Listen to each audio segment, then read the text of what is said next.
Baik, kita mulai singkat hari ini topiknya. Nah, nanti kita akan bahas modul-modul kita ya. Jadi ini saya cek dulu nih, yang muncul di layar Anda tuh yang 2 layar atau yang 1 layar? 2 ya? Yang 2 layar ya? Sorry, nggak kedengeran. 2 layar atau 1 layar ya? 2 layar, Pak. Oke, berarti harus. 2 layar. Ini sudah. Nah, sekarang udah 1 ya? Sudah. Sudah, Pak, sudah. Baik, nah jadi kita kayaknya memang harus membahas ini. Tadinya saya mencoba untuk mendiver pembahasan ini, tapi nggak apa-apa ya, karena sebenarnya saya pengen ceritanya lebih panjang dulu. Sebentar, ini saya tutup dulu ya. Topik ini kita bahas sekarang dulu ya. Jadi sebetulnya ini agak nanti saya jelaskan flow-nya sebetulnya di kelas ini yang ingin saya inginkan, tapi masih jauh sekali. Baik, kalau kita bicara tentang satu sistem komputer, selalu yang dibicarakan itu adalah arsitektur. Nah, karena kita memang bicara tentang arsitektur, antara 2 jenis arsitektur ini gitu ya. Jadi kalau kita bicara tentang ada yang namanya CISC, satu lagi RISC. Perlu kita lihat ini dalam hal sejarahnya ya. Sejarahnya ketika komputer ini dibuat. Nah, nanti ke depannya kita masih belum tahu bagaimana seperti apanya. Jadi kalau kita lihat dari segi teknologi, maka ada yang namanya complex instruction set. Jadi ada kalau kita bicara tentang prosesor gitu ya, ada prosesor yang memang ininya tuh ya disebutnya namanya complex instruction set komputer, jadi CISC gitu. Jadi kompleks. Contohnya itu kalau kita bicara prosesor yang sekarang ini adanya Intel ya, gerombolan x86. Ini maksudnya x86 itu mulai dari prosesor 8086 ya, kemudian terus sampai sekarang ya. Itu awalnya mulai seperti itu. AMD tentu saja ngikutin si Intel ya, arsitekturnya ada VAX, terus ada lagi dulu IBM S90 series ya, kalau nggak salah itu juga sama ya. Jadi ini ada beberapa contoh. Ini adalah komputer-komputer yang ya kalau kita sebut zaman dulu. Kemudian ada satu lagi yang sekarang kemudian muncul lah ya, namanya RISC, Reduced Instruction Set Computer. Nah ini contohnya ARM, PARC, terus SPARC ya, segala macam itu Reduced Instruction Computer. Nah, perbedaan yang mendasar di sini adalah dalam CISC itu instruction set-nya itu dibuat selengkap mungkin, sebanget mungkin, tetapi jadi kompleks ya. Jadi instruction set-nya itu bisa kompleks. Nah, ini tujuannya apa? Tujuannya adalah untuk mengurangi jumlah codingan kita. Jadi kalau codingannya misalnya perkalian, udahlah satu ini aja instruksi set perkalian gitu. Nanti mungkin satu saat ada perkalian antar vektor misalnya gitu ya, dibuat juga bisa jadi gitu ya. Pokoknya ini dibuat untuk mengurangi jumlah kode ya, jumlah kode. Ya, jadi ya, jumlah kode sehingga kita punya instruction setnya yang hebat-hebat, kompleks ya, instruction setnya itu bisa macam-macam. Jadi bukan yang sederhana-sederhana. Ya. Kalau RISC ya, RISC-nya itu dia instruction set-nya kalau bisa jangan kompleks-kompleks, sedikit aja lah, dikurangin aja. Sedikit aja instruction set-nya itu yang utama-utama aja lah gitu ya. Jadi kalau nanti ada contohnya di sini, operasinya sederhana saja gitu. Sisanya nanti diserahkan ke compiler. Jadi ini kenapa dulunya ini dibuat oleh manusia, ini dibuat oleh mesin. Jadi kalau dulu kita codingannya banyak, males manusianya ya. Jadi kalau dulu codingan orang-orang kan dalam bahasa assembly ya. Kalau bisa codingannya singkat-singkat aja, biar komputernya atau mesin-mesinnya itu ya yang di dalamnya itulah yang menerjemahkannya itu. Jadi hard coded kan, seolah-olah hard coded kan di hardware-nya gitu. Jadi kita lebih awal aja ya. Tentu saja karena instruksinya banyak dan lebih kompleks, maka decoding instruksinya juga lebih kompleks biasanya gitu ya. Kalau yang ini sederhana, instruksinya sederhana. Misalnya load ke akumulator, sudah gitu aja gitu ya. Sehingga akibatnya apa? Kode-kodenya bisa lebih panjang daripada yang ini. Kalau untuk mengalihkan 2 buah bilangan aja, di CISC itu 1 baris, di sini mungkin bisa 4 atau 5 baris gitu ya di sini. Gitu ya. Jadi gitu ya. Jadi dia barisnya jadi lebih panjang. Nah, tetapi karena sekarang teknologi compiler makin maju, jadi kita bilang udahlah diserahin compiler aja lah ya. Itu biar compilernya yang ngatur-ngaturnya gitu ya. Kita bisa lebih higher level lagi, dia biar compilernya yang ngatur-ngaturnya gitu ya. Jadi kita bisa punya makro segala macam lah biar compilernya gitu ya.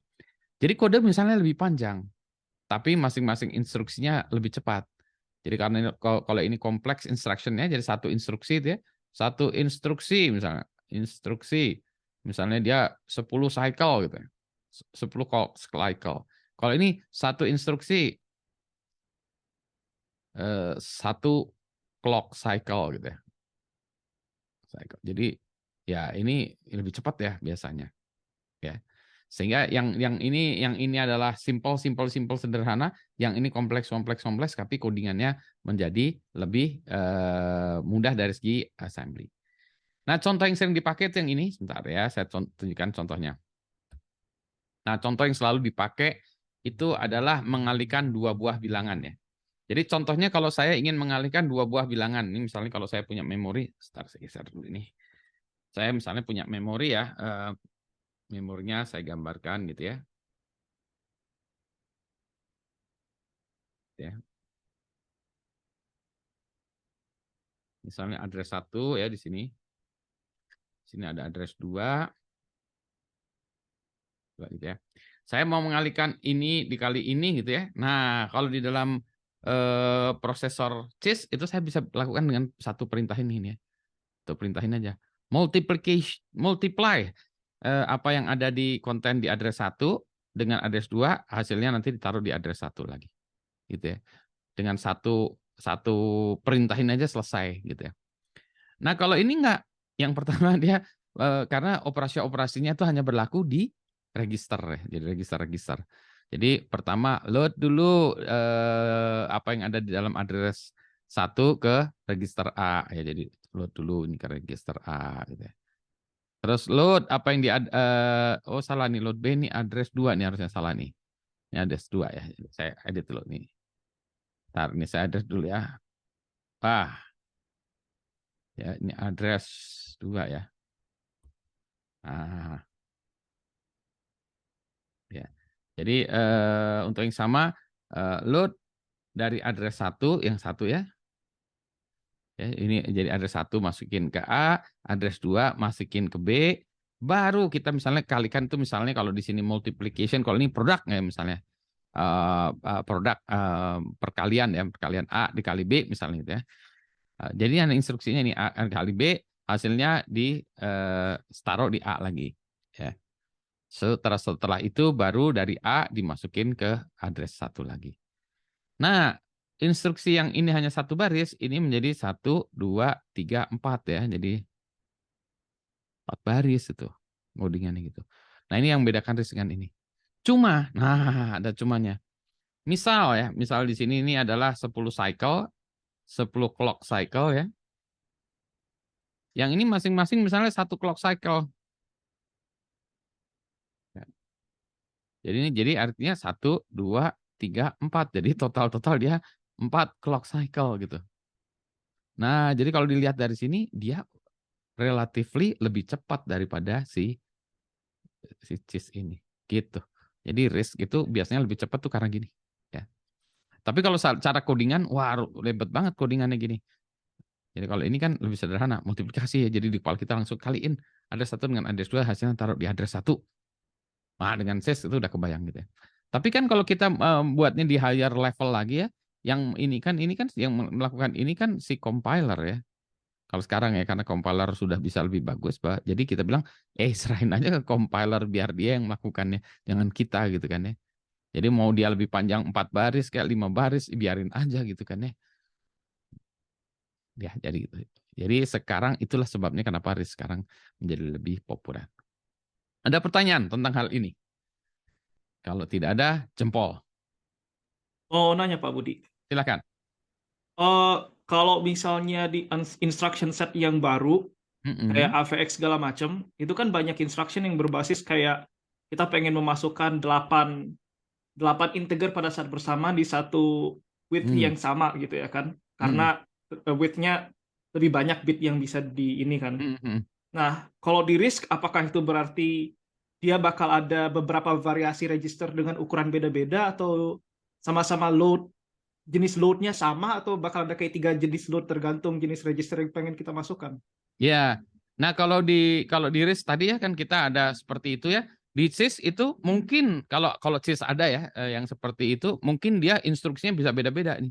Mode 1, mode 8, mode 16 atau mode apa gitu kan ya. Iya, beda-beda dia, Pak. Jadi dia instruksinya beda-beda, jadi kita langsung aja dari instruksi yang beda-beda itu dia diterjemahkan.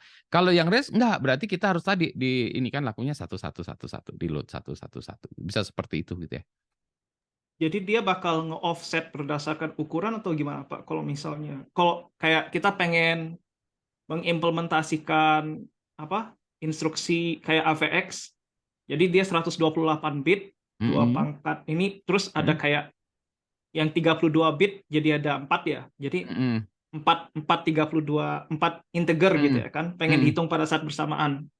Di RISC berarti load-nya ini 4 apakah kali. karena kan ada register-register yang 32 bit juga nggak sih? Atau gimana, Pak? Nah, kalau si RISC berarti kan kita misalnya mau melakukan ya 128 bit operation gitu. Kebetulan nggak ada. Nah, kalau di RISC ya harus kita lakukannya dengan cara ya kita load 4 kali, kita lakukan perkaliannya ini. Jadi ini yang lebih panjang nih. Ini yang lebih panjang ya. Melakukannya itu karena kita harus ini harus ngelakuin 4 kali, loadnya 4 kali. Load geser, load geser, load geser misalnya gitu ya. Load geser atau di load ke registernya beda-beda. Misalnya registernya ada katakanlah 8 register, load ke A, load ke B, load ke C, load ke D, load ke E, load ke F, load ke G, ke H gitu misalnya ya. Registernya ada 8 atau register 1, register 2 gitu. Jadi dari si ininya dia punya register yang banyak di sini. Memang begitu ya kalau di RISC itu biasanya dia gedein di registernya tadi ya, banyakin gitu. Nah, kalau ini enggak, address itu dikali dengan address ini atau di load, ya udah kasihnya instruksinya hanya gitu aja tadi dengan address gitu, udah selesai. Satu instruksi ya. Mungkin ya ada satu instruksi. Kalau ini enggak, memang harus dihitung satu-satu tadi. Oke, make sense, Pak, make sense. Ya. Tapi berarti kan codingannya di sini jadi banyak ya, panjang banget gitu kan ya. Iya. Codingannya lebih banyak. Tapi, nah misalnya satu instruksi ini yang tadi instruksinya kompleks itu ya, ternyata kalau dihitung-hitung satu instruksi kompleks ini adalah 64 cycle, clock cycle ya. Misalnya clock cycle. Nah ini biar banyak, tapi dihitung-hitung, ini ternyata yang ini satu baris, ini codingannya menjadi 24 baris gitu misalnya. Tapi masing-masing baris itu satu clock cycle. Nah jadi ini lebih cepat sih. Tapi mungkin harus lebih hati-hati sama ini ya, Pak. Kan kalau misalnya kita pengen optimasi high performance, ada apa sih namanya?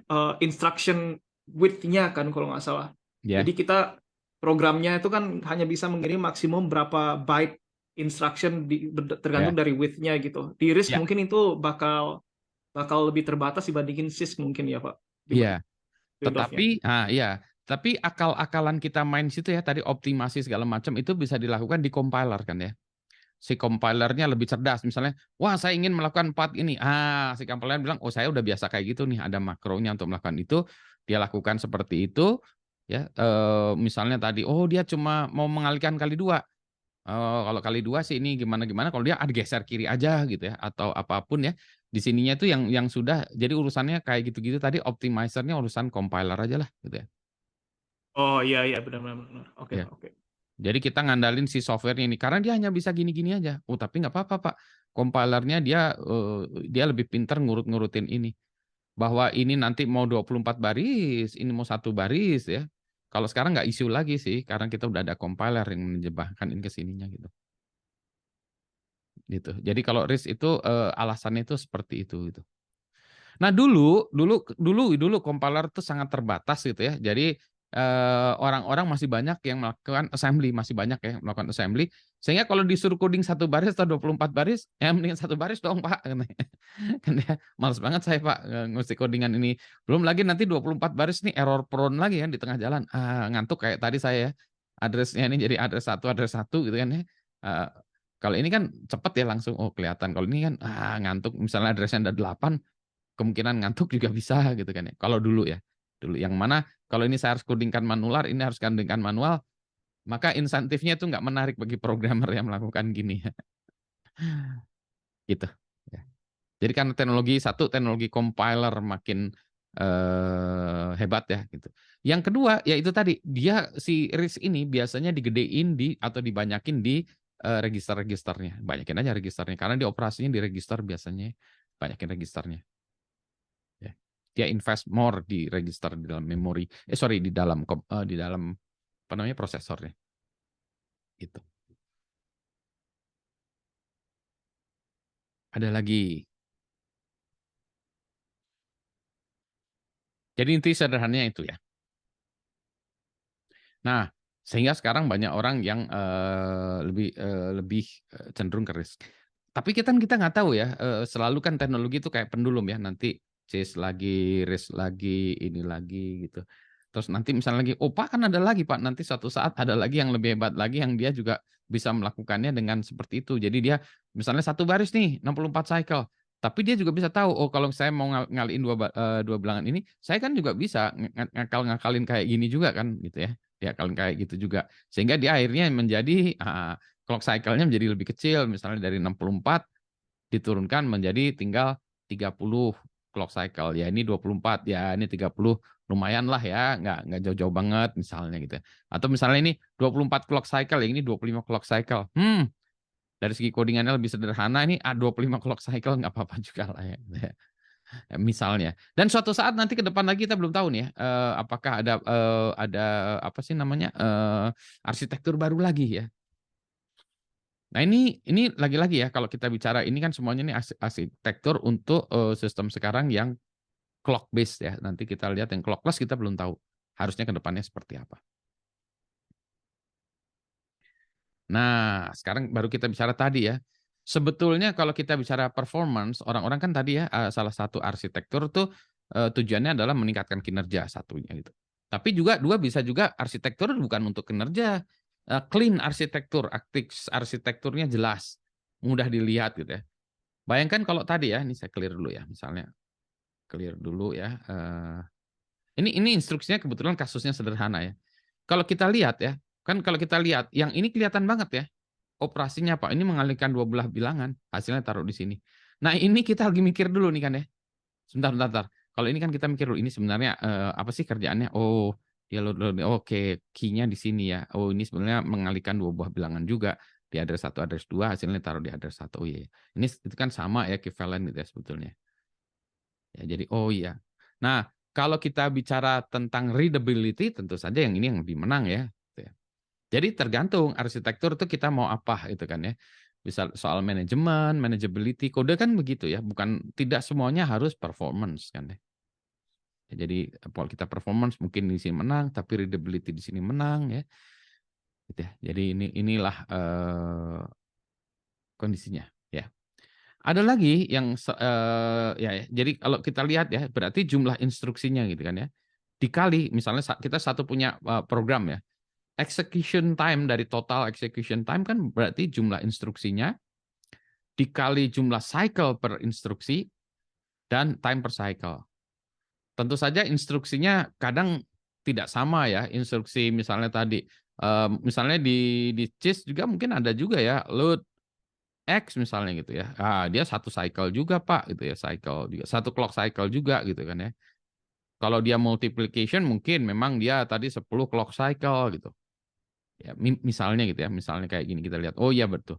Berarti kita lihat jumlah instruksinya dalam codingan kita ya, kita lihat instruksinya itu jadi kodenya itu ada berapa kode ya. Dan kemudian masing-masing ini dikalikan dengan berapa cycle per instruksinya gitu ya.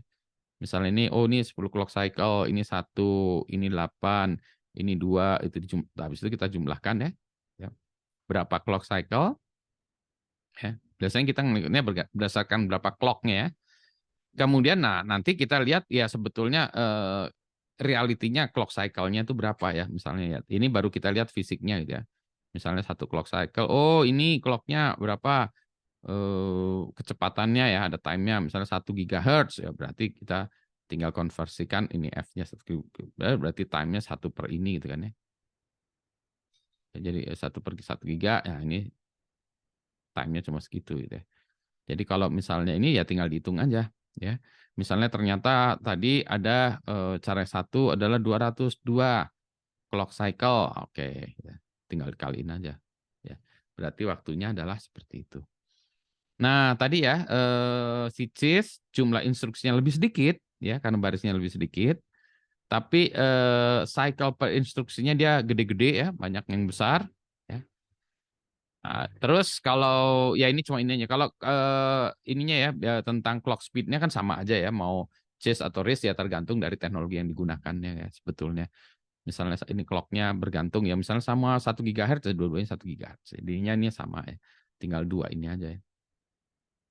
Yang menentukan performance dalam hal speed ya, ini speed ya, performance yang dimasukkan speed. Ada lagi juga penggunaan memori ya, penggunaan memori. Nah, ini penggunaan memorinya gimana nih? Ini yang saya baca itu masih belum konklusif ya bagi saya yang mana-mananya gitu. Kalau kita lihat dalam artian kodenya, jumlah kode yang dimasukkan tadi kan kalau di yang satu yang RISC itu kodenya lebih banyak ya, jadi kode-kodenya lebih banyak gitu. Tapi CIS juga kodenya lebih sedikit, tetapi dia mungkin lebih banyak mengakses memori gitu ya. Nah, saya nggak tahu ya kalau dia ini kok saya lihat-lihat ya kebanyakan aplikasinya itu bisa mengakses memori langsung. Kalau dia yang RISC itu biasanya dibawa dulu ke register dan operasikan di register. Karena di registernya itu operasinya juga lebih cepat biasanya. Tapi ada time juga salah satu cara membaca dari memori ke registernya dulu gitu kan ya. Jadi itu juga dijumlahkan itu. Jadi yang kayak gini tuh kadang-kadang kita kalau orang bilang dipirit, wah dihitung-hitung semuanya gitu ya. Kalau kita bicara tentang performance ya. Jadi dilihat-lihat ya. Tapi kan tadi ya, sekali lagi tidak semuanya based on performance, semuanya ada juga tentang manageability dan lain sebagainya. Gitu. Ya. Nah, ada satu issues nih, issues tentang ya instruction set ya. Jadi kalau kita bicara tentang instruction set tadi, instruction setnya tadi kan ada ya kayak gini misalnya ada mode, ada load, ada segala macam. Ternyata instruksi set itu dihakikan ya. Jadi ada proprietor itu ada ininya, ada hakinya ya, ada IPR-nya ya. Intellectual Property Rights. Jadi kalau saya membuat sebuah satu sistem komputer, kemudian saya punya selain arsitekturnya juga instruction set-nya itu ada hakinya ya. Dulu yang ternyata sangat ketat itu instruction set hakinya itu adalah gerombolan dari CIS, itu sangat ketat sekali dulunya. Kemudian mulailah si RISC itu banyak dikembangkan di lingkungan kampus ya, RISC-nya tadi awal-awalnya di lingkungan kampus, maka lisensi ada juga ya, dia juga proprietary, bukan proprietary ya, dia ada IPR-nya juga, sehingga kalau orang mau membuat itu harus minta lisensi atau bayar lisensi. Nah, RISC versi 5, generasi kelima dari si RISC ini yang dikembangkan oleh University of California di Berkeley ini, ya, UCB. Nah, ini dibuat open source ya. Jadi ini harusnya ini open standard ya. Jadi ini ya, dia dibuat open source. Ya. Sehingga orang-orang yang mau mengimplementasikan ini, nah, itu tidak perlu membayar lisensi segala macamnya. Jadi kalau kita ingin mengembangkan sebuah prosesor baru dengan instruction set yang ada, ya kita bisa menggunakan instruction set yang ada di si ini. Bisa seperti itu ya. Pak, kan itu biasanya hardware Pak.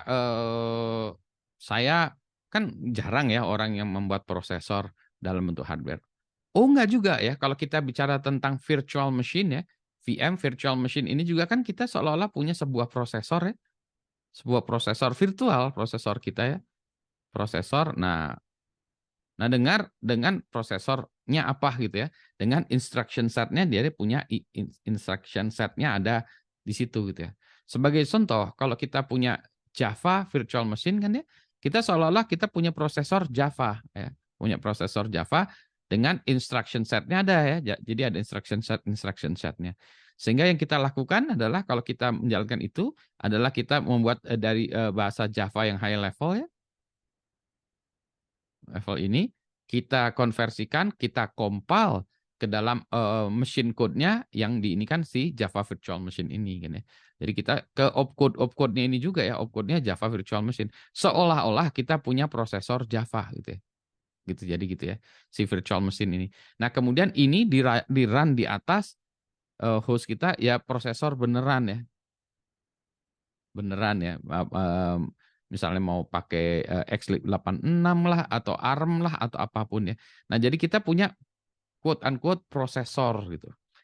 Kenapa demikian? Nah, kenapa demikian ya? Ada juga karena gini, dulu wah, kalau Pak saya mendevelop sebuah produk itu kan saya harus tahu ini produknya untuk target device-nya, arsitekturnya apa targetnya. Mau saya targetkan ke Intel kah ya, x86 kah, mau saya targetkan ke RISC kah atau targetkan bahkan mau targetkan ke microcontroller, kan saya harus tahu gitu segala macam. Jadi kalau saya punya C misalnya ya dalam bahasa C harus saya terjemahkan ini target prosesornya apa gitu kan ya. Gitu ya. Misalnya, oh saya prosesornya x86, misalnya, oh x86 karena mau saya deploy di prosesor kebanyakan ini nanti platformnya kita akan menggunakan i5 misalnya gitu ya. i5, oh, oke berarti saya pakai compiler, oh kebetulan ada nih compilernya. Kita compile-kan ini menjadi ini, maka dia akan menjadi sebuah executable ya. Nah, executable-nya ini bisa kita deliver, kita bagikan kemana-mana itu. Oke, Pak. Sekarang di sini ada lagi prosesornya beda nih, ARM. Oh, oke, ARM. Oke, berarti dari si ini kita compile ke arsitektur ARM, jadi executable yang kedua ya. Jadi tinggal nanti klien, Anda ininya apa? x86 atau ARM atau apa? Oh, ada lagi Pak, eksekutor ininya apa lagi? Wah, banyak sekali gitu. Jadi, aduh, males amat ya saya harus ini compile ke prosesor-prosesor ini. Bagaimana kalau C-nya ini atau apapun ya saya compile ke dalam prosesor yang saya sebut tadi, misalnya ini Java Virtual Machine gitu ya. Ya udah. Ya jadi saya compile gitu jadi ya ini jar-nya itu ya, jadi executable-nya gitu. Nah, kalau dengan cara demikian kan saya tinggal punya satu aja nih gitu ya. Kita compilernya jadi dari kode saya compile ke dalam satu executable saja sehingga ini nanti tinggal cari virtual machine yang ada di prosesor tersebut. Jadi nanti in reality-nya ya mau di sini ARM, x86 atau apapun ya atau apapun yang lain ya di layer bawahnya ya saya tinggal nyari VM-nya aja ya virtual machine yang sudah jalan di situ ya. Nah, dari sini ya saya tinggal langsung codingannya langsung ke arah sana ya sebentar. Mana ini saya eraser ya. Jadi kalau saya seperti itu ya sudah ya. Jadi dari situ saya ini kan ya dari sini ya saya ini kan ke sini ya. Karena virtualnya mesinnya sama ya. Ini JVM untuk ARM, ini JVM untuk ini, maka dengan cara ini saya kasih satu executable dia jalan di mana-mana. Nah, maka idenya adalah orang membuat virtual machine itu seperti itu supaya saya codingannya sekali aja, saya coding ke sini, saya kasih executable, kamu bawa kemana-mana ya. Ini yang udah jadi executable, ini byte-nya ya, byte code-nya atau machine code-nya dijalankan di sini aja gitu ya. Tinggal nanti ini tinggal cari ininya aja. Mau prosesor yang lain lagi ya ini tinggal ditaruh di prosesor itu gitu ya. Tanpa harus kita buat codingan lagi ya. Tujuannya seperti itu. Kenapa demikian? Nah, dulu ketika saya misalnya dulu saya pernah juga kerjasama dengan berbagai perusahaan, salah satu waktu itu misalnya Polytron gitu ya. Kita membuat set top box itu. Nah, kita ngecek dulu, saya tuh Anda platformnya apa? Nah, terus dia akan ngecek dulu sebentar Pak, dilihat dulu ya desain dari si arsitektur dari si set top box-nya itu. Oh, kami akan menggunakan pakai misalnya x86. Kenapa pakai x86 itu? Karena peripheral di sekitarnya itu lebih sedikit, Pak. Gitu. Oke. Atau yang grup lain lagi, misalnya pakai grupnya ARM, misalnya. Oh, kalau ARM, misalnya, komponen di luarnya lebih banyak. Nah, ini tergantung atau kebalikannya gitu ya. Sehingga si vendor itu akan memilih platform yang mana sesuai dengan ini dia gitu. Nah, problemnya adalah kalau sekarang ini kan mulai banyak ya, tapi kalau kita tidak punya compiler ya, ini kan compiler ya, compiler untuk prosesor yang bersangkutan, nah matilah kita. Makanya dengan cara pendekatan lewat sini ya, kita orang-orang bilang write once, gitu, run everywhere. Jadi kita tinggal cari VM-VM-nya aja, pasangin VM-VM di situ, maka kode kita tetap bisa jalan di mana-mana. Idealnya demikian, gitu ya. Jadi maaf, dengan kata lain terlock sebentar. Nah, dengan kata lain bahwa kenapa kita mendesain sistem opcode itu masih relevan meskipun kita bukan orang hardcore hardware beneran gitu ya. Karena sebenarnya apa? Karena ya kita bisa buat prosesor pura-pura ya yang berbentuk virtual machine. Gitu. Silakan, ada pertanyaan. Jadi bisa aja kita buat virtual machine. Saya buat virtual machine baru, Pak. Boleh. Ininya sederhana aja, Pak. Instruksinya cuma ini aja. Boleh gitu ya. Jadi dia dengan data langsung dia punya seperti ini. Atau dia sebetulnya saya nggak benar-benar gini, Pak. Tapi soalnya ada banyak aplikasi banyak kode yang membutuhkan saya melakukan operasi ini terus. Berarti kita desainkan satu opcode tertentu untuk melakukan operasi itu terus gitu ya. Misalnya perkalian matriks gitu ya. Banyak sekali, berarti kita harus buat ini perkalian matriks gitu ya, khusus untuk ini. Jadi misalnya risk plus gitu ya, dengan instruction code tambahan perkalian matriks gitu ya. Jadi jadi kalau kita codingannya si compilernya langsung ini perkalian matriksnya itu langsung situ. Ya. Misal tidak harus demikian. Anyway, ini adalah cerita isu-isu tentang ini ya. Nanti saya akan perbanyak lagi sebetulnya ini ke depan ini, nanti kan saya banyakin dengan contoh-contoh lagi ya gitu. Nah, trennya sekarang lagi jaya-jayanya RISC ya. Kalau dulu jaya-jayanya CISC, sekarang RISC. Ya. Mulai. Maksudnya gitu, compilernya mulai tersedia. Ya kita sama lah ya, ketika kita mulai mengerjakan ini juga ya. Kayak yang ARM ini kan sekarang kayak Mac saya kan M1 ini ya, ARM kan juga kompilernya tadinya mulai susah, sekarang udah mulai banyak ya, development tools-nya sudah mulai komplit ya sudah itu. Nah, hal yang sama juga kalau kita lihat ya, komputer yang ARM di Windows itu juga kompilernya juga mulai tersedia segala macam. Jadi mulai banyak lah ya orang-orang yang ke depan hari akan menggunakan ARM-based notebook Windows ya. Notebook Windows-nya nggak pakai Intel tapi pakai Qualcomm ya. Oke, ada pertanyaan? Atau kalau tidak ada, kita jempol. Tidak ada? Oke. Alasan risknya lagi tenar sekarang apa ya, Pak? Apa karena IoT sekarang lagi ngetren, atau apakah karena yang megang haki-haki CISC itu lumayan monopoli gitu. Jadi kayak vendor-vendor yang buat kayak misalnya memori atau apa yang mungkin nggak membutuhkan instruction set kompleks itu pada malas kerja sama mereka, atau gimana, Pak? Karena software lebih maju sekarang. Jadi semuanya diserahin aja ke compiler ya. Jadi urusannya serahin aja ke software. Karena kita bisa melakukan banyak di software. Jadi orang hardware-nya sedikit mungkin lah desain hardware-nya sekarang banyakin di inovasi-inovasinya banyakin di software-nya aja lah, di atasnya. Hardware-nya sederhana aja lah, inovasinya di itu. Sekarang gitu. Karena software lebih fleksibel dan jauh lebih mudah sekarang. Hardware lebih susah desainnya. Nah, nanti kalau desain hardware lebih gampang lagi, semudah desain software, nanti kebalik lagi gitu. Oke. Jadi nanti suatu saat misalnya, daripada gini saya bisa desain prosesor mudah, saya bisa membuat prosesor 300 biji juga bisa, ya. Wah, itu langsung hardware lagi tuh nanti. Ya. Tapi dalam waktu dekat, saya belum melihat ke arah sana. Karena software tuh makin mudah, makin maju, sekarangnya makin hebat. Suatu saat ya, jadi hardware kita bisa buat sendiri. Tapi suatu saat ya. Nggak tahu nanti kalau Shenzhen udah sehebat-hebatnya, jadi kita bukan hanya beli komponen aja, tapi kita bisa buat prosesor ke Shenzhen. Nah, itu baru bisa lah gitu ya. Oke. Sip. Oke ya.